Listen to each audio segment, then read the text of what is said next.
بسم اللہ الرحمن الرحیم۔ آج ہماری گفتگو کا موضوع ہے زیارت امام حسین علیہ السلام اور محمد و آل محمد علیہ السلام۔ زیارت امام حسین علیہ السلام ایک ایسی سعادت ہے کہ جس کے اوپر کوئی اور سعادت نہیں، اور ایسا شرف ہے کہ جس کے اوپر کوئی اور شرف نہیں ہے۔ یہی زیارت امام حسین علیہ السلام ہے کہ جس سے انسان گناہوں کی غلاظت سے پاک ہو جاتا ہے اور اس کا شمار مفلحین اور مکرمین میں ہوتا ہے، بلکہ اسے یہ خوش قسمتی بھی حاصل ہو جاتی ہے کہ وہ محمد و آل محمد کی دعاؤں میں شامل رہتا ہے۔ جیسا کہ معاویہ ابن وہب بیان کرتے ہیں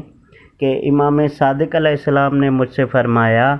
کیا تم پسند نہیں کرتے کہ کل تمہارا شمار ان میں سے ہو جن سے رسول اللہ مصافحہ کریں؟ یعنی قیامت کے دن جب ظاہر امام حسین علیہ السلام پیغمبر اسلام کے سامنے آئے گا تو پیغمبر اسلام فرمائیں گے کہ اے میرے بیٹے حسین کے ظاہر، تم نے اپنے ان ہاتھوں سے میرے بیٹے کی قبر اور زری کو مس کیا تھا، آؤ میرے پاس، میں محمد تمہارے ساتھ مصافحہ کرنا چاہتا ہوں۔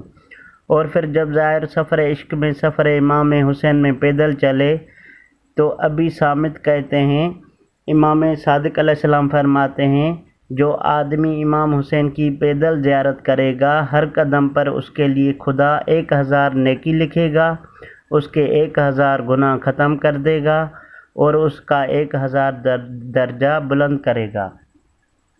اور پھر ایک اور روایت میں ہے، جب یہ پیدل زیارت کرنے والا زائر حرم امام حسین میں پہنچتا ہے تو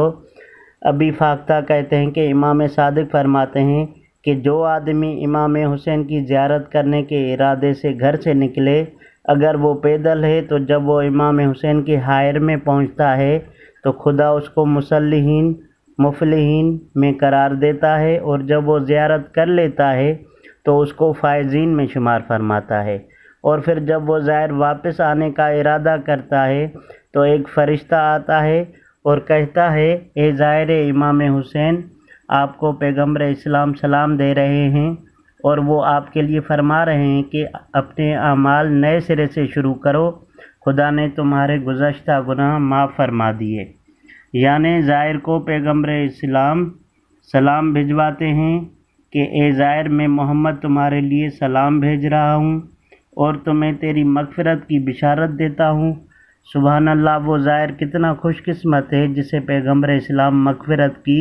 بشارت دے رہے ہیں۔ اور ایک اور روایت میں ہے کہ جس کو بشیر دہان نے امام صادق سے نقل کیا ہے، اور اس کا ایک حصہ یہ ہے کہ امام صادق علیہ السلام فرماتے ہیں کہ ان زائرین کو پیغمبر اسلام حضرت محمد ندا دیتے ہیں کہ اے اللہ کا وفد، جنت میں میری رفاقت کی تمہیں بشارت ہو۔ اور پھر امیر المومنین علیہ السلام انہیں ندا دیتے ہیں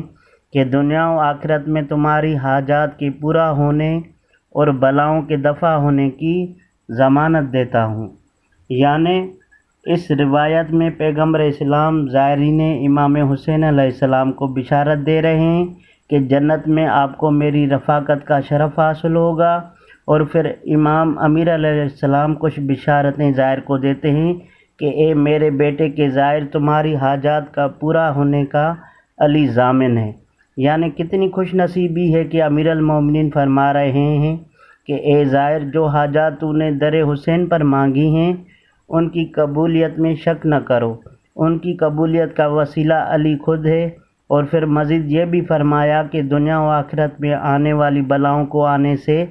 پہلے دفع کرنے کا علی ضامن ہے۔ قارئین محترم، عربی زبان میں 2 لفظ ہیں، ایک رفع اور دوسرا دفع۔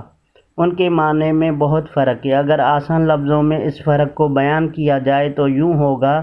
کہ کبھی انسان پر مصیبت آ جاتی ہے، مثلاً وہ بیمار ہو جاتا ہے اور پھر اس کی بیماری اہل بیت علیہ السلام کے توسل سے ختم ہو جاتی ہے تو یہ رفع ہے، یعنی مصیبت آنے کے بعد اٹھا لی جائے۔ اور کبھی یوں ہوتا ہے کہ بیماری آنے والی ہوتی ہے مگر آنے سے پہلے ہی مصیبت ٹال دی جاتی ہے تو یہ دفع کہلاتا ہے۔ تو مولا علی علیہ السلام فرما رہے ہیں کہ اے زائر حسین، میں تمہارے اوپر آنے والی مصیبتوں کو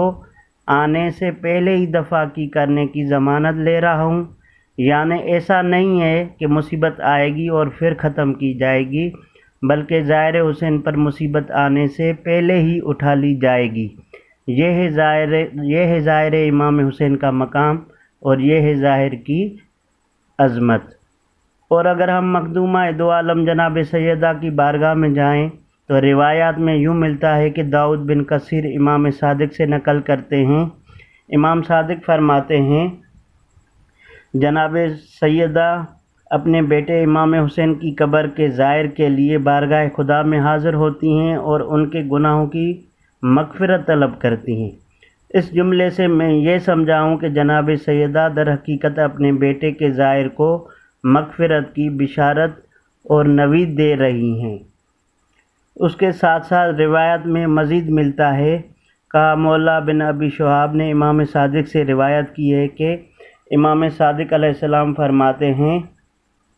کہ امام حسن نے پیغمبر اسلام سے سوال کیا کہ اے بابا جان، جو آپ کی زیارت کرے اس کی جزا کیا ہے؟